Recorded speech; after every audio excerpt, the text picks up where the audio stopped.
Henry Selick, Cartoon Saloon, a legendary director in the stop-motion horror comedy field, versus the iconic studio that brought you the Irish folklore trilogy plus Breadwinner and is one of the only studios to continue hand-drawn 2D animation that is not from Japan. Both had a new movie come out this fall, a film about an edgy teenage girl who fights her inner demons, and a film about a boy who aids a dragon on his quest to save an island from sinking. Who of these will become the preference of some random kid on the internet that nobody cares about? Let's find out, and we're starting off with the horror comedy flick.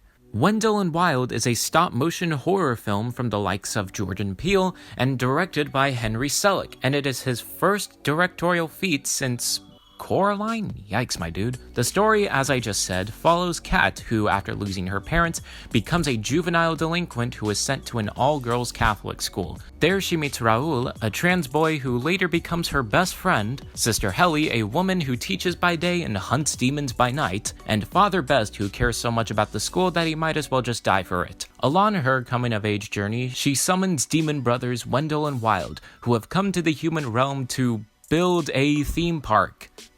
All of this while a corrupt corporation plans to demolish the entire isle in favor of building a prison. And thus begins a story of hilarity, horror, and a lot of death, resurrection, and demon hunting. Part of what I like about stop motion is the rough textures and the drab movement that somehow manages to be entertaining. And there is certainly less of that in this film. I think even Willoughby's looked more stop motion than this, and that was a CG animated movie. However, that's not to insinuate that the look is bad, it's quite the opposite.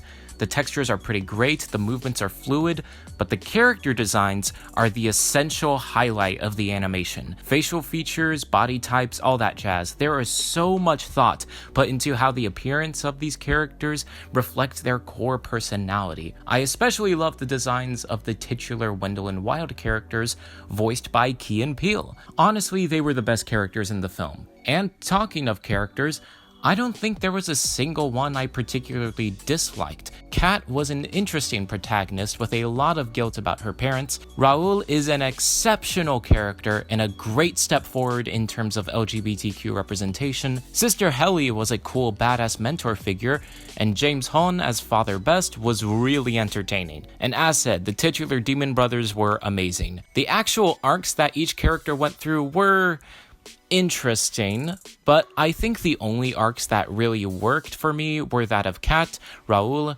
Wendell and Wild, and the daughter of the terrible corporate leaders. But one interesting thing this film does is have like 15 main characters and have them constantly switching sides. Like Wendell and Wild initially take a liking to Kat, but then are coerced by Father Best to betray her and then form an alliance with everyone else once a bigger threat arises. Some may call that lazy writing, but I just think it's kind of neat. Oh, also the movie is pretty funny. As expected of Key and Peele, overall I'd say I had a fun time with this. It's definitely hit or miss depending on how many subplots you can handle at once, but the animation, comedy, and characters are enough to carry this movie. 8 out of 10, it is straight up amazing. Next we have Cartoon Saloon's newest film, My Father's Dragon, a film about a boy named Elmer who runs away from home after a conflict with his mother about their new living space. He then ventures off to an island in search of a fabled dragon to make money. It makes more sense once you've seen the movie. But it turns out that the dragon, Boris, has been tasked with keeping the island afloat since it's constantly sinking. So the rest of the film follows Elmer and Boris as they journey across the island finding answers to how they'll keep the island afloat permanently without the aid of a dragon. And as a movie, I'd say it's solid. Pretty good.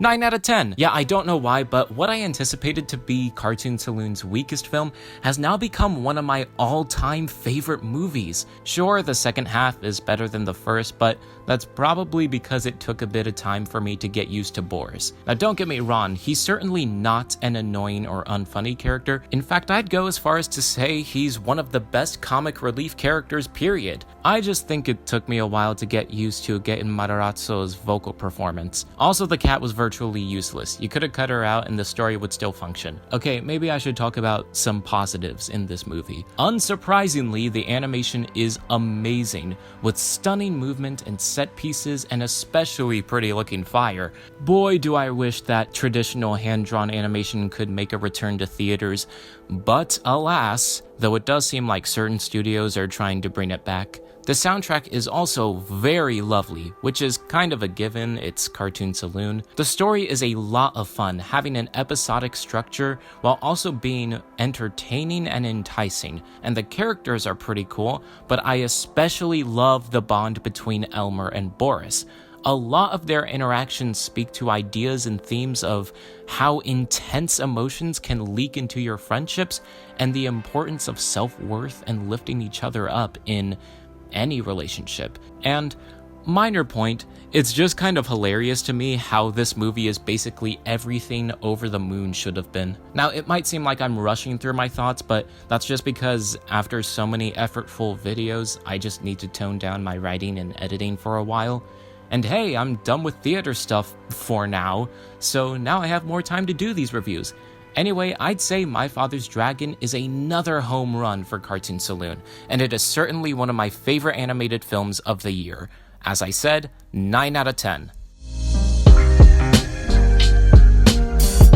Okay.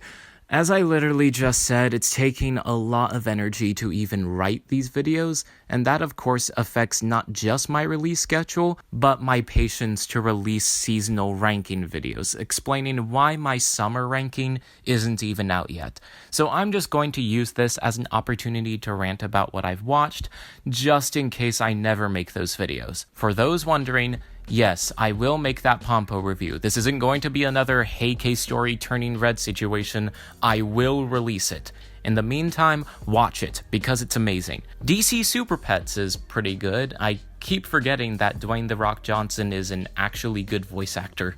Luck is a movie on Apple TV Plus by John Lasseter and some people who worked on the direct-to-DVD Disney sequels, so you already know its quality. Intergalactic was a really big hit this fall, but it does fall into a lot of the same traps as other romantic comedies, especially with it being really steamy. And some people can look past that, but I just can't. Chicken hair was a thing, but nobody cares about it. The first Owl House special premiered this fall, and it was stellar.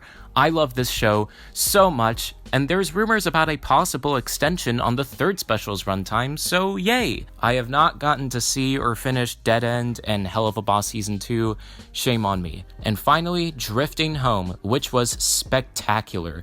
Just goes to show how amazing your movie can be if you just let the main boy and girl remain friends all throughout, instead of shoving in a pointless romantic arc. So tell me, what were your thoughts on Wendell Wild and My Father's Dragon? Make sure to like, comment, subscribe, and hit the bell. Thank you for watching, and see you next time.